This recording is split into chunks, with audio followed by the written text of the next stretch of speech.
Hello everyone, how are you doing? This is MD Tech here with another quick tutorial.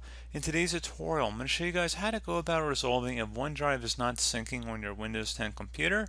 So first thing I do, make sure you have internet connection. So if for some reason you're unable to get onto the internet, just in general, if you try opening up a web browser, then this tutorial will not be for you. You have a network problem at that point. But if this is a OneDrive specific issue here, I'd actually recommend signing out of OneDrive and then just signing back in. That's the first thing I would recommend trying. After that, you can go ahead and also try and install the OneDrive app right to your desktop here. So I will have a link to this in the description of the video. Just go ahead and open up a web browser.